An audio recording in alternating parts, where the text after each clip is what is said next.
Hello viewers, welcome to Jerish world. இன்னைக்கு நம்ம பார்க்க போற ரெசிபி Ayirameen குழம்பு. இந்த ரெசிபி வைக்கிறது ரொம்ப ஈஸி தான். இது க்ளீன் பண்றதும் எப்படி நம்ம பார்க்க போறோம். வாங்க வீடியோக்குள்ள போலாம். Ayirameen வாங்கிட்டு வந்த உடனே ஃபர்ஸ்ட் process வந்து தேங்காய் பால் எடுத்து அதில இந்த மாதிரி Ayirameen போட்டு வச்சிருங்க. ஒரு 1 ஹவருக்கு இது இப்படியே இருக்கட்டும். அப்பனா தான் அது வாயில உள்ள அந்த மண் எல்லாத்தையுமே அது கக்கிடும். சோ இந்த மாதிரி வெச்சிருங்க ஃபர்ஸ்ட். இப்போ ஃபர்ஸ்ட் மீன் குழம்பு பண்றதுக்கு என்னென்ன ஐட்டம்ஸ் தேவைன்னு பார்த்துடலாம். 50 கிராம் அளவுக்கு சின்ன வெங்காயம், தேங்காய் 1 கப் அளவு, 1.5 ஸ்பூன் அளவுக்கு சீரகம், இதை வந்து அரைச்சி எடுத்துக்க போகிறோம். அது மூலியம் இப்போ தாளிக்கிறதுக்கு வந்து 50 கிராம் சின்ன வெங்காயம், ஒரு தக்காளி, ஒரு லெமன் சைஸ் புளி எடுத்திருக்கேன். இந்த சைஸ் எடுத்தால் கரெக்டாக இருக்கும்.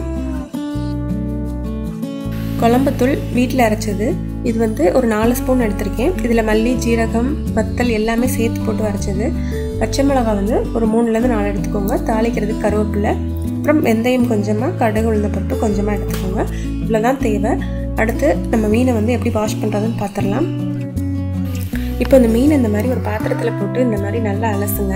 அலசும் போதே அதில் உள்ள அந்த விழுவிழுப்பெல்லாம் அந்த நுரையாக வர ஆரம்பிச்சிடும். நீங்கள் வந்து இதை மாதிரி தண்ணி மாற்றி ஒரு 4 தடவை வாஷ் பண்ணணும். அப்போ தான் அதில் உள்ள அந்த விழுவிழுப்பு தன்மையெல்லாம் போயிட்டு நல்லா ஃப்ரெஷ்ஷாக வரும் ஃபிஷ்ஷை நல்லா இந்த மாதிரி உரசிட்டு இந்த மாதிரி தண்ணியை வடித்து எடுத்துருங்க. திருப்பியும் தண்ணியை ஊற்றி ஒரு 4 தடவை இதே மாதிரியே வாஷ் பண்ணுங்கள். அதில் உள்ள அந்த விழுவிழுப்பு அழுக்கு எல்லாமே போயிடும், ஃப்ரெஷ்ஷாக நமக்கு கிடைக்கும்.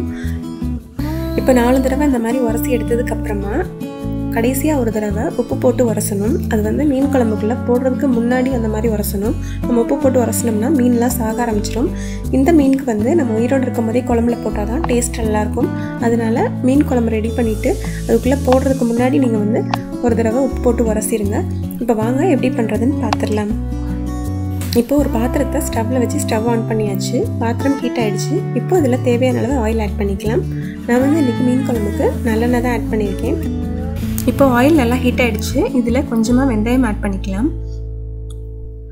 இப்போ வெந்தயம் நல்லா பொரிஞ்சதுக்கப்புறமா இதில் கடுகு உளுந்த பருப்பு ஆட் பண்ணிக்கலாம். இப்போ இதில் சின்ன வெங்காயம் ஆட் பண்ணிக்கலாம். ஆட் பண்ணிவிட்டு இதில் நல்லா வதக்கி விடுங்க. இப்போ வெங்காயம் நல்லா வதங்கிட்டு இருக்கு. இதோட சேர்த்து ஒரு கொத்தளவுக்கு கருவேப்பிலை ஆட் பண்ணிக்கோங்க. இப்போ இதோட சேர்த்து பச்சை மிளகாய் ஆட் பண்ணிக்கலாம். ஆட் பண்ணிவிட்டு இதையும் சேர்த்து நல்லா வதக்கி விடுங்க.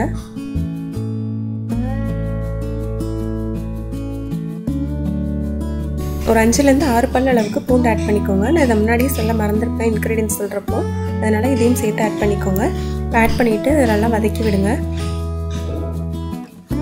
இப்போ நெக்ஸ்ட்டு தக்காளி ஆட் பண்ணிக்கலாம். ஆட் பண்ணிவிட்டு இதை நல்லா வதக்கி விடுங்க.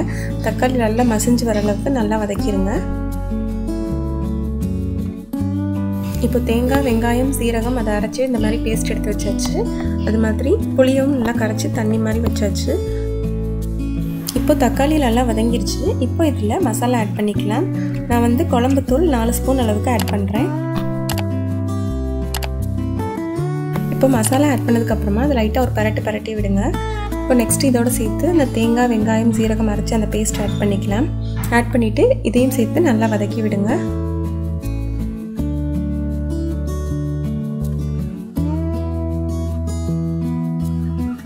இப்போ இதோட சேர்த்து புளி கரைசல் எடுத்து வச்சுருந்தோம்ல, அதை இதோட சேர்த்து ஆட் பண்ணிக்கலாம். ஆட் பண்ணிவிட்டு நல்லா ஒரு பரட்டி விடுங்க.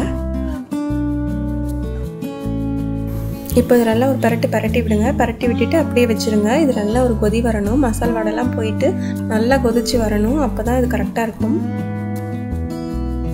இப்போ குழம்புக்கு தேவையான அளவு சால்ட் ஆட் பண்ணிக்கோங்க. ஆட் பண்ணிவிட்டு இதையும் சேர்த்து நல்லா பரட்டி விட்டுட்டு இதை அப்படியே வச்சுருங்க. இது நல்லா கொதி வரட்டும்.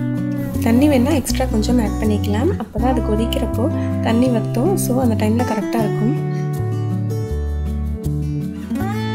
இப்போ பாருங்கள், குழம்பு நல்லா கொதிக்க ஆரம்பிச்சிருச்சு. இந்த ஸ்டேஜில் மீனை வந்து உப்பு போட்டு உரசிடலாம். இப்போ வாங்க அதை பார்க்கலாம். இப்போ பாருங்கள், இந்த மாதிரி ஒரு பாத்திரத்தில் உப்பு போட்டுட்டு அதில் இந்த மாதிரி மீனை ஆட் பண்ணிவிட்டு இதில் நல்லா ஒரு 2 தடவை தண்ணியில் அலசி கழுவிட்டிங்க அப்படின்னா, நல்லா உரசிட்டிங்க அப்படின்னா அதில் உள்ள அந்த விழுவிழுப்பு எல்லாமே போயிடும்.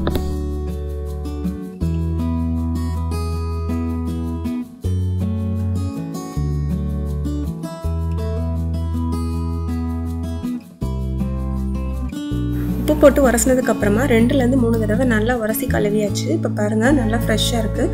இப்போ இதை வந்து குழம்புல ஆட் பண்ணிடலாம்.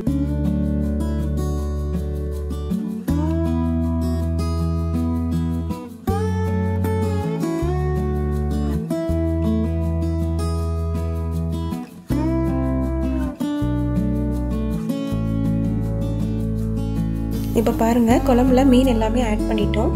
இப்போ இது வந்து ஒரு 8லேருந்து 10 நிமிஷம் வரைக்கும் வெந்தால் போதும், கரெக்டாக இருக்கும். இப்போவே பாருங்கள் நல்லா வேக ஸ்டார்ட் ஆகிடுச்சு. இப்போ இது வந்து ஒரு 8லேருந்து 10 நிமிஷம் வரைக்கும் அப்படியே வச்சுருங்க, அதுக்கப்புறமா பார்க்கலாம்.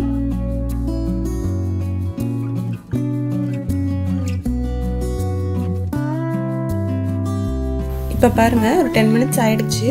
மீன் நல்லா வெந்துருச்சு பாருங்கள். இப்போ இந்த ஸ்டேஜ் இருக்கிறப்போ ஸ்டவ் ஆஃப் பண்ணிடலாம்.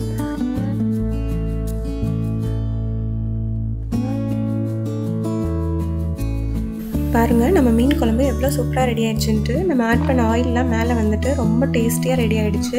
கண்டிப்பாக நீங்களும் இதே மெத்தடில் ட்ரை பண்ணி பாருங்கள், ரொம்ப டேஸ்ட்டாக வரும். அது மட்டும் இல்லை, இது ஹெல்த்துக்கும் ரொம்ப நல்லது. இந்த மீன் கண்டிப்பாக எல்லாருமே சாப்பிடலாம்.